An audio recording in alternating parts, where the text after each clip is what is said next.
تسليما اللهم صل على سيدنا مولانا محمد وعلى آل سيدنا شفيعنا محمد اللهم صل على سيدنا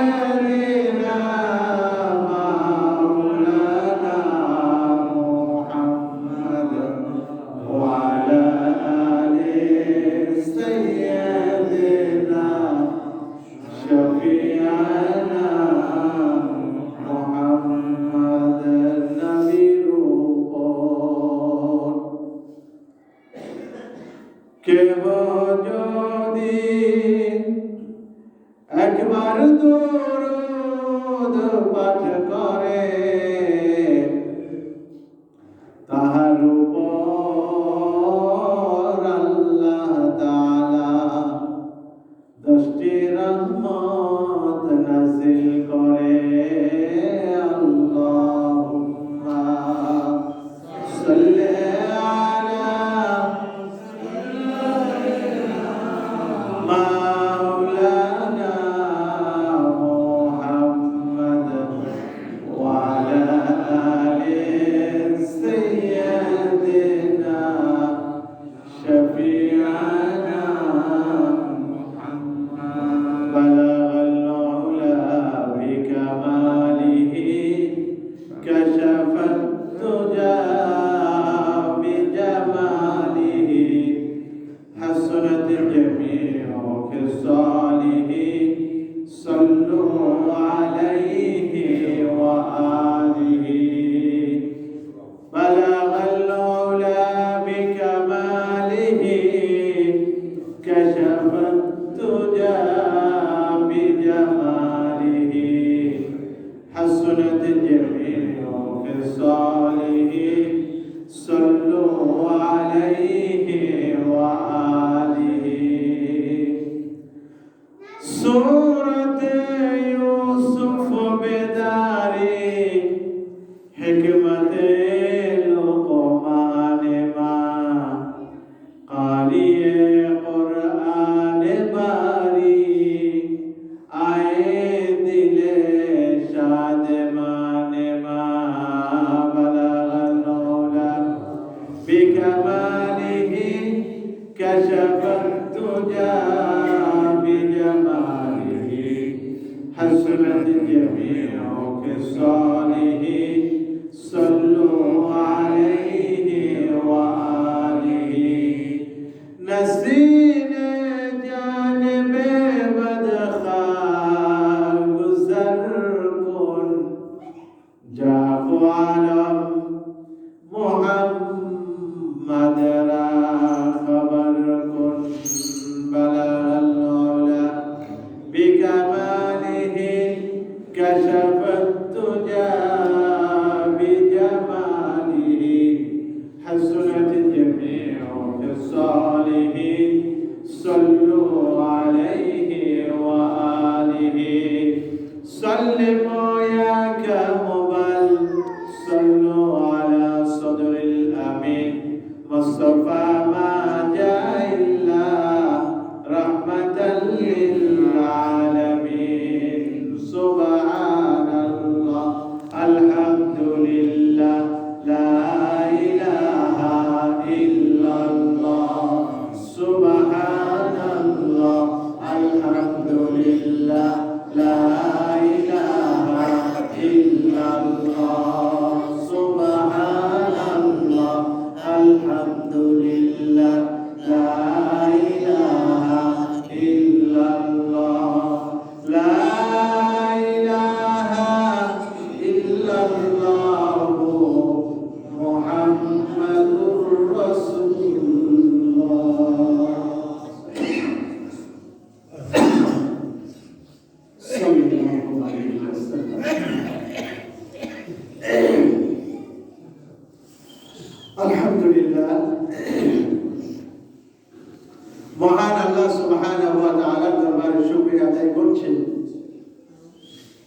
যে আল্লাহ রাব্বুল আলামিন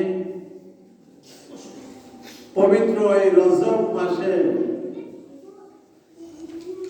যে মাসে বিশ্ব নবী জনাবে মুহাম্মদুর রাসূলুল্লাহ সাল্লাল্লাহু আলাইহি ওয়াসাল্লামকে আল্লাহ রাব্বুল আলামিন পৃথিবীর এই জমিন থেকে সপ্ত আসমান ভেদ করে আরশে আজিমে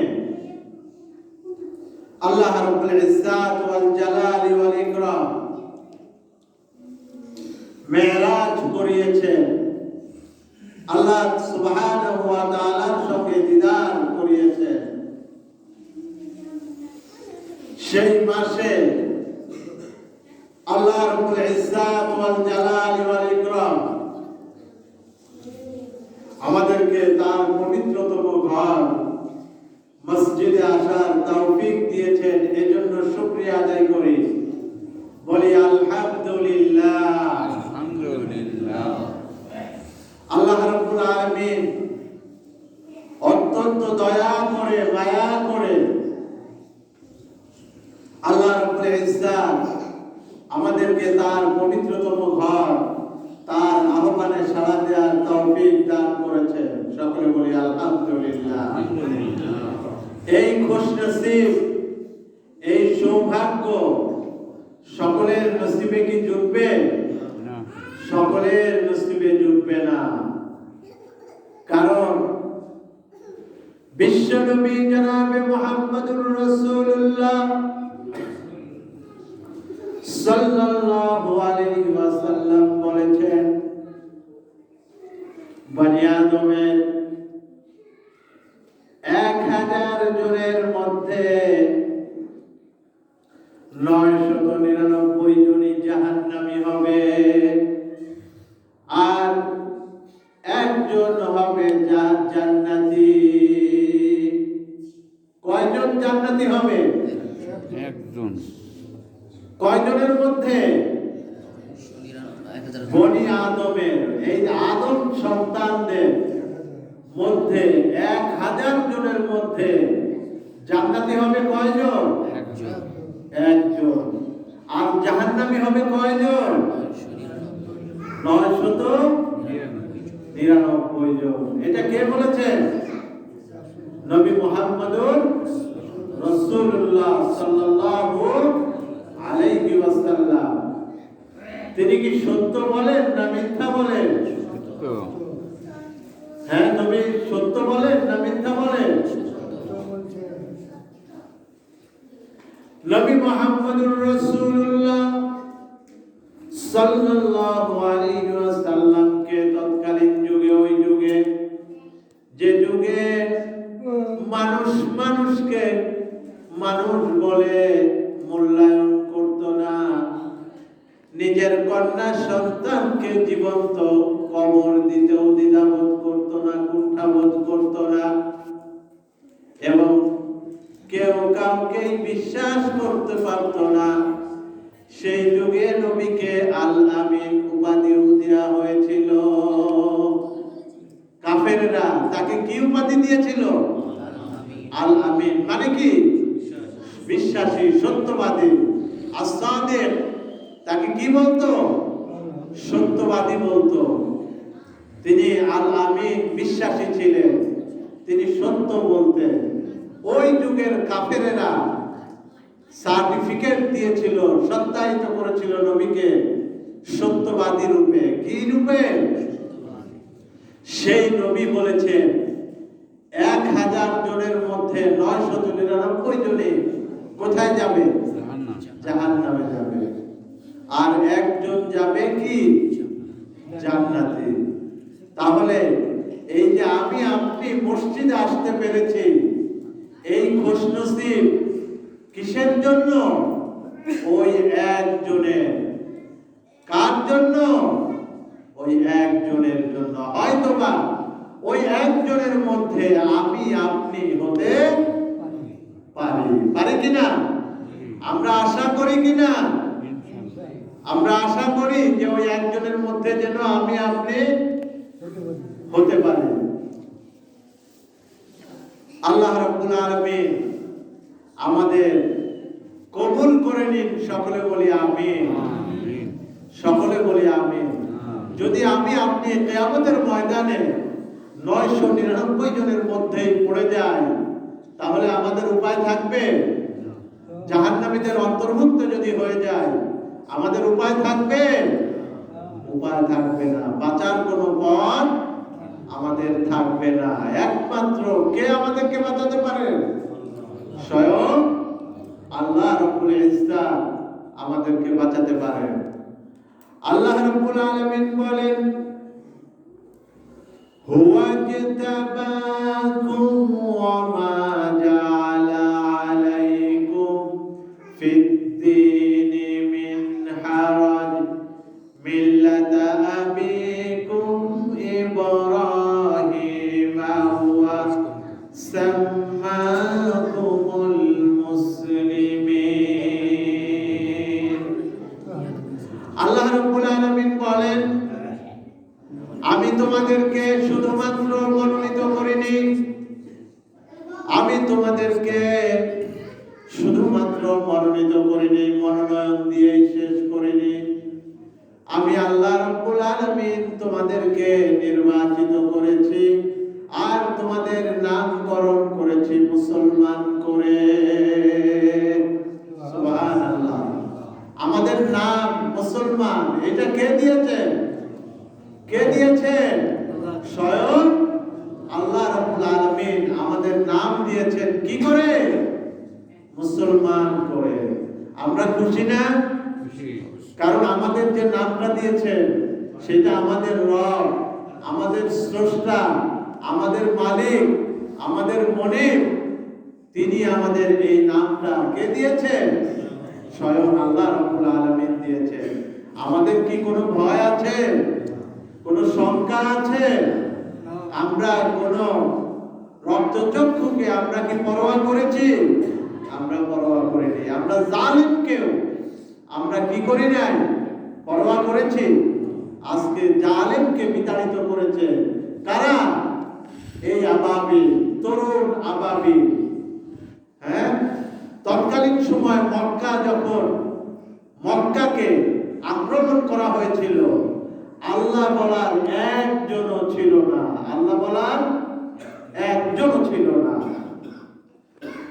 তখন বাদশা আব্রাহাম যখন হস্তি বাহিনী নিয়ে বাইতুল্লাহকে ধ্বংস করার জন্য গিয়েছিল, তখন একজনও মুসলমান ছিল না। তখন আমাদের নবীরও জন্ম হয়নি। আমাদের নবীর জন্ম হয়েছে, তখন আমাদের নবীরও জন্ম হয়নি। তখন নবী করিম সাল্লাল্লাহু আলাইহি ওয়াসাল্লামের দাদা আব্দুল মুত্তালিব জীবিত ছিলেন। আব্দুল মুত্তালিব যখন আব্রাহাম বাহিনী এসে আরবের সমস্ত এই কুরাইশ বংশদের উপরে অত্যাচার করতে লাগলো এবং তাদের পশু, তাদের জীব জন্তু যখন তারা ছিনিয়ে নিয়ে গেল, তখন আব্দুল মুত্তালিব বাদশা আব্রাহামের কাছে গেল। বাদশা আব্রাহামের কাছে গিয়ে বলল, বাদশা আব্রাহাম, তুমি এসেছো, তোমার যে উদ্দেশ্য নিয়ে তুমি এসেছো সেই উদ্দেশ্য তুমি সাধন করো, কিন্তু তুমি আমাদের উপরে অত্যাচার করো না। আমরা তো তোমার কোনো ক্ষতি করিনি, আমরা তোমাকে বাধা প্রদানও করি নাই, আমরা তোমাকে কোনো নিষেধও করিনি। তোমরা আমাদের পশু, আমাদের জীবজন্তু তোমরা জোরপূর্বক ছিনিয়ে নিয়ে যাচ্ছ, তোমরা আমাদের সম্পদ অন্যায়ভাবে তোমরা নিয়ে যাচ্ছ। বাদশা আব্রাহাম বলল, বাদশা আব্রাহাম ডেকে বলল, আব্দুল মুত্তালিব কুরাইশ বংশের নেতা, আমি মনে করেছিলাম তুমি এসেছো আমার কাছে তোমাদের উপাসনালয়, তোমাদের ঘর, তোমরা যে ঘরের উপাসনা করো সেই ঘরকে রক্ষা করার জন্য আমার কাছে এসেছো। আমি এইটা ভেবেছিলাম যে সেই ঘর রক্ষার জন্য অনুনয় বিনিময় অনুরোধ তোমরা করবে, তুমি করবে, আমি এইটা ভেবেছিলাম। আব্দুল মুত্তালিব ডেকে বললেন, বাদশা আব্রাহাম, আমি তোমার এখানে আসার আগে আমি বাইতুল্লাহ যার ঘর, আমি সেই ঘরের গিলাফ ধরে আমি তার কাছেই বলে এসেছি যে যার ঘর, ঘরের মালিক, আমরা আব্রাহাম বাহিনীর সাথে এত হস্তি বাহিনী, যেখানে 1000 হস্তি নিয়ে এসেছে, হাতি বাহিনী নিয়ে এসেছে, যুদ্ধের সরঞ্জামাদি নিয়ে এসেছে, আমরা তাদের সাথে পারবো না। যার ঘর, তাকে আমি বলে এসেছি সে যেন তার ঘরকে রক্ষা করে। যার ঘর, আমি তাকে বলে এসেছি সে যেন তার ঘরকে কি করে? রক্ষা করে। আমরা যে ঘরে বসে আছি, এটা কার ঘর? আল্লাহর ঘর। এই ঘরটাও কার ঘর? আল্লাহর ঘর। এজন্য পৃথিবীর সমস্ত আল্লাহর ঘরকে রক্ষা করেন কে? আল্লাহ। আপনি মনে করেছেন বাবরি মসজিদ ধ্বংস করেছে, যারা ধ্বংস করেছে আপনি কি জানেন, খোঁজ খবর নিয়েছেন যে পরে তাদের কি হয়েছে? হ্যাঁ, ভয়াবহ পরিণতি হয়েছে। এই যে রাম মন্দির, হ্যাঁ, আবার কেউ কেউ মুসলমান হয়ে গিয়েছে, পরে তাদের ভুল তারা বুঝতে পেরেছে, এবং যারা এই কাজগুলো করেছে তারা ভয়ঙ্কর রূপে তাদের রোগাক্রান্ত হয়েছে, যে রোগ আর তাদের কি হয়নি, নিরাময়যোগ্য হয়নি, ভালো হয়নি। ঠিক তদ্রূপ আব্রাহাম বাহিনী যখন বাইতুল্লাহ ধ্বংস করার জন্য বাইতুল্লাহর দিকে অগ্রসর হলো, আল্লাহ রাব্বুল আলামিন কি করলেন? আবাবিল পাখি কি করলেন? পাঠিয়ে দিলেন। আল্লাহ তাআলা সূরা ফিল নামে একটা সূরা কি করলেন? নাযিল করে দিলেন। ওয়া আরসালা আলাইহিম তায়রান আবাবিল, তাদের উপরে আবাবিল নামক পাখি আমি আল্লাহ রাব্বুল আলামিন কি করলাম? পাঠিয়ে দিলাম। এই জালিমের উপরে আল্লাহ তাআলা কি করেন? এইভাবে শাস্তি প্রয়োগ করেন। জালিম যারা জুলুম করে, আমরা দেখেছি, আমরা ইতিহাস দেখেছি, তুরস্কে, সিরিয়া, বাশার আল আসাদ সেই দেশে মানুষের উপরে, মুসলমানদের উপরে কি করেছিল? অত্যাচার করেছিল, পেরেছে। আজকে সে রাশিয়ায় রাজনৈতিক আশ্রয়, সে পালিয়ে ভিক্ষুকের মতো তার জীবন কি করছে? পালিয়ে বেড়াচ্ছে। এরকম শুধু রাশিয়া নয়, এরকম অনেক দৃষ্টান্ত আছে। আমাদের দেশেরও কি আছে? দৃষ্টান্ত আছে না? আমাদের দেশেরও দৃষ্টান্ত আছে। এজন্য জালিম কখনোই কি করতে পারে না?